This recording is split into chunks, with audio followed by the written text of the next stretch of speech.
اگر سورہ ہی ختم ہو گیا تو بندہ ہی ختم ہو گیا. میری سمجھ میں یہی بات آ رہی ہے. بہت شکریہ سر. جی ڈاکٹر صاحب اس میں یہ ہے نا جی کہ سورہ کا مطلب پھر وہی بات آ جاتی کہ سوچ آ گئی نا. جب تک ہماری سوچ چل رہی ہے تو سورہ بھی ساتھ ساتھ چل رہا ہے. اچھی اور بری سوچ کا جتنا بھی فقدان ہوتا ہے وہ پیدا ہوتا ہی ہوتا ہے ہر صورت میں. اب سورہ کی جو غذا ہے وہ ہم کہتے ہیں جی جتنی بھی اعصابی غذائیں ہیں وہ سورہ کو تیز کرتی ہیں, سوچ کو تیز کرتی ہیں, وہ سورہ کو تیز کرتی ہیں اور برگمی کیفیت کو بڑھاتی ہیں. اور اس لیے پھر ہم جب پیچھے جاتے ہیں مزاج کے ساتھ سے تو وہ اعصاب میں آ گیا. اعصاب جو ہے ہم اعصاب کو تو کسی صورت بھی ختم نہیں کر سکتے نا. اعصاب ہمارے جسم کا ایک حصہ ہے. آج دیکھ لیں شوگر کا فقدان بہت زیادہ ہے لوگوں میں. ہر گھر کے اندر اگر 10 مریض ہیں تو 5 شوگر والے موجود ہیں. 5 شوگر والے موجود ہیں. کیوں؟ ہر بندے کی سوچ آج کل اتنی زیادہ ہے کہ چاہے وہ کسی قسم کی بھی سوچ رکھتا ہو اس کا سائڈ افیکٹ کیا ہوتا ہے؟ دماغ اور اعصاب پہ پڑتا ہے. اور دماغ اور اعصاب شروع میں تو ایکٹیو ہوتے ہیں, بہت تیز چلتے ہیں, لیکن سائڈ افیکٹ کی وجہ سے کیا ہوتا ہے؟ عضلات کمزور ہو جاتے ہیں. جب عضلات کمزور ہو جاتے ہیں تو ان کے اندر شوگر کا لیول بڑھ جاتا ہے. اور شوگر لیول بڑھنے کی وجہ سے کیا ہوتا ہے؟ ہم یہ کہہ سکتے ہیں کہ شوگر جو ہے وہ میازم سورک کے ساتھ تعلق رکھتا ہے. تو اس طرح آج یہ کام چل رہا ہے. اور جب ہم غذاتی دوائیں دیتے ہیں تو آٹومیٹیکلی شوگر کم ہو جاتی ہے. آٹومیٹیکلی شوگر غذاتی اور غدی کی دوائیں دیتے ہیں تو وہ شوگر کا فقدان ختم ہو جاتا ہے. اور اس طرح ہم کیا کرتے ہیں کہ دوسرے میازم کو ہم نے ایکٹیو کر دیا. دوسرے میازم کو ایکٹیو کیا تو شوگر ختم ہوگی. اب اس طرح ڈاکٹر صاحب اس طرح ہے کہ جب آپ غذاتی غذائیں دے رہے ہوتے ہیں یعنی ایکٹیو کرنے کے لیے, شوگر کو ختم کرنے کے لیے, اب غذاتی جو غذائیں جب ایک حد سے بڑھ جاتی ہیں تو بی پی ہائی ہونا شروع ہو جاتا ہے. شوگر والے پیشنٹ کا بی پی ہائی ہونا شروع ہو جاتا ہے.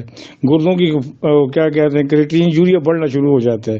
خشکی کی وجہ سے معدے کے اندر گیس کی پرابلم شروع ہو جاتے ہیں. اور پھر ہم اسے کہتے ہیں یہ غذاتی شوگر پیدا ہو گئی ہے. تو ایک چیز سے دوسری چیز میں ٹرانسفر ہو گیا, وہ ایک چیز سے دوسری چیز میں ٹرانسفر ہو گیا. یہ ٹرانسفر ہی ایک دوسرے کو کرنے کا نام ہی جو ہے نا اس سے سائیکل چلتا ہے, دائرہ جو ہے نا یہ بناتے ہیں. اور اس طرح ہم لوگ پھر زندہ رہتے ہیں جی, ایک سے دوسرے میں, دوسرے میں, تیسرے میں, بس اس طرح زندگی کا ایک چکر چل رہا ہے جی.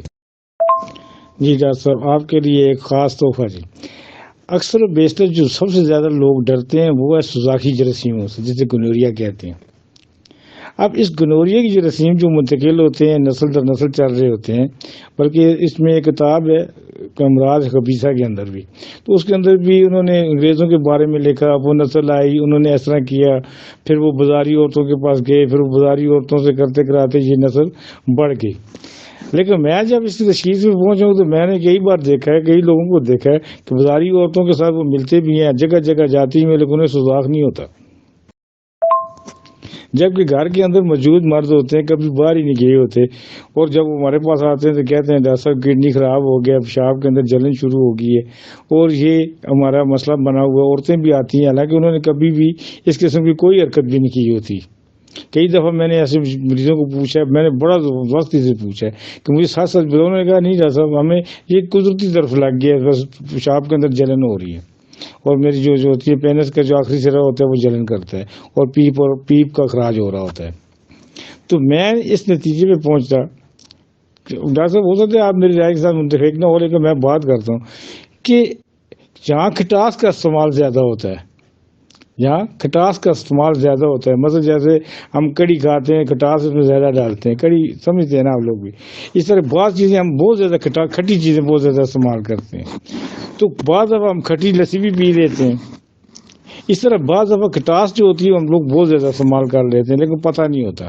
گوشت اور کھٹاس جب بہت زیادہ استعمال ہو رہا ہوتا ہے تو اس کا نتیجہ جو آخر نکلتا ہے وہ جلن کی شکل میں آتا ہے جی, وہ جلن کی شکل آتی. اور میرا یہ اپنا ذاتی خیال ہے, یہ ایسی بات نہیں, کھٹاس کا دوسرا نام وہ جلن ہے, کھٹاس کا دوسرا نام جلن ہے. اور جب جلن جو پینس کے اندر آئے گی تو ہم اسے سوزاک کہتے ہیں, ہم سوزاک کہتے ہیں. اور کھٹاس جو ہوتی ہے یہ جگر کی زندگی ہے, یہ بھی ڈاکٹر صاحب آپ کو بتا دوں. عورتیں کھٹی چیزیں بہت زیادہ کھاتی ہیں, عورتیں کھٹی چیز بہت زیادہ کھاتی ہیں, اور کھٹاس جو ہوتی ہے جگر کو بعض اوقات بہت ہی فائدہ دیتی ہے. مثلا ہماری جو نیٹرم فاس دوائی ہے یہ بھی کھٹاس کو ختم کرتی ہے, لیکن یہ کھٹاس کو پیدا بھی کرتی ہے, یہ دونوں اس میں شرطیں پائی جاتی ہیں. تو اس طرح یہ جو سوزاک ہے نا, یہ میرے خیال کے مطابق کھٹاس کی وجہ سے پیدا ہوتا ہے, کٹاس کی وجہ سے پیدا ہوتا ہے. جب ہم اپنی ضرورت سے زیادہ کٹاس استعمال کر لیتے ہیں تو گردے جو ہوتے ہیں وہ شکیر پکڑ لیتے ہیں اور وہ کسی صورت بھی کیا کہتے ہیں سداوی مادے کو نکال نہیں سکتے اور پھر اس جلن کی شکل اختیار کر کے پھر وہ اخراج پانا شروع ہو جاتا ہے اور وہ اس کا جو اخراج پاتا ہے اس میں پیپ اور جلن یا RBC یا یہ چیزیں بھی آنا شروع ہو جاتی ہیں اور اس طرح ہم اسے سوزاک کہتے ہیں.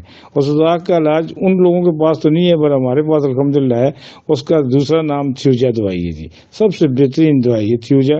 بہترین دوائیات میں سے ایک ہے. کینسرس دو نمبر دوائیات میں سے ہے لیکن شدت اپنی اپنی ہوتی ہے اور اسٹڈی بھی اپنی ہے. بہت شکریہ ڈاکٹر صاحبان جنہوں نے ہماری ویڈیو دیکھی ہے. اگر کسی ڈاکٹر کے ذہن میں کوئی کوشچن ہے تو وہ کمنٹس میں جا کے کوشچن کر سکتا ہے. اسی ویڈیو کے ڈسکرپشن میں ہمارا واٹس ایپ گروپ کا لنک دیا ہوا ہے. آپ ہمارا واٹس ایپ گروپ جوائن کر سکتے ہیں تاکہ آپ کو اپڈیٹ مل سکے کہ روز بروز ہمارے کیا کوشچن ہوتے ہیں, کیا باتیں چیز چل رہی ہے. اپنا بہت سارا خیال رکھیے گا, دعا میں یاد کیجیے گا. والسلام.